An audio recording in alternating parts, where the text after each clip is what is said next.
नमस्ते साथीहरु। यो चाहिँ मैले जिन्दगीमा पहिलो पटक ट्राई गर्दै छु है। मैले सुने मात्रै थिएँ। हुन त म साउदी अरब बसेको लगभग 15 देखि 22 सम्म। अहिले फेरि आके 2 वर्ष हुन लाग्यो भनेपछि त म धेरै नै बसिसके साउदी अरबमा है। 7-8 साल भइसक्यो यहाँ हुन चाहिँ। मैले अहिलेसम्म ऊँटको दुध चाहिँ खाथिन है।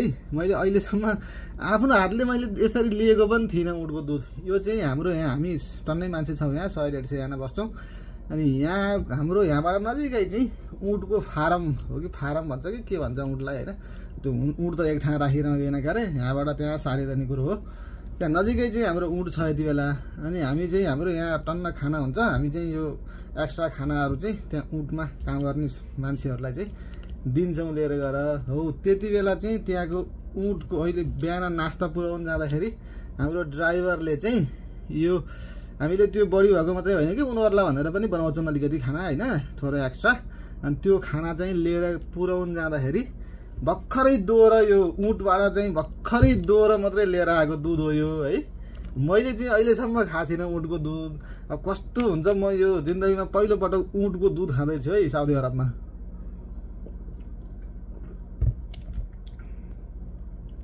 भइसक्यो जस्तो हुँदो रहेछ हुन त। खासै त्यस्तो अन्तर त लागेन स्वादमा त।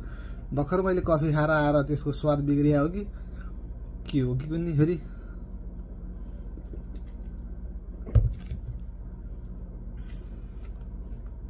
मैले अस्तितिर पनि हाम्रो अफिसको फ्रिजमा यस्तो 5-6 वटा बोतल देखेको थिएँ।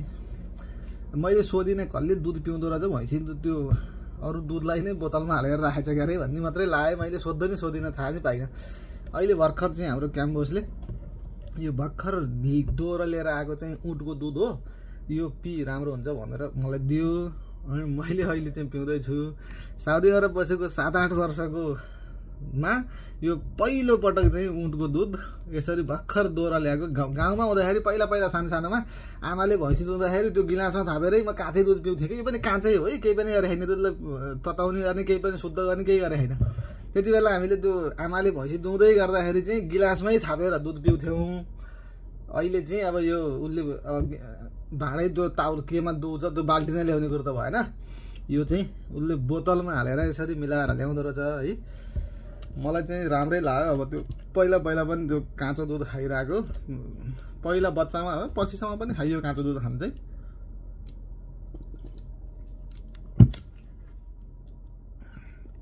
यति त सक्नु पर्यो है अब ल्याइसकेपछि।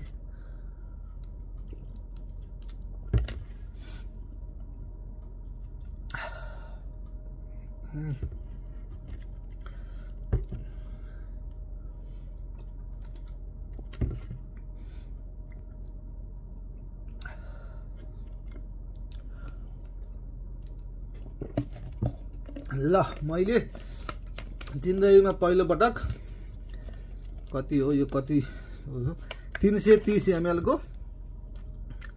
भर्खरै दोको ऊँटको दुध खाएँ। यो चाहिँ भैँसीको जस्तै हुँदो रहेछ, त्यस्तो मैले खासै अन्तर त पाइनँ। मैले चाहिँ पहिलो पटक खायो। गाईको र भैँसीको त अलिकति अन्तर हुन्छ, स्वादले थाहा हुन्छ। तर यो चाहिँ मलाई त्यति धेरै स्वादको अन्तर लागेन।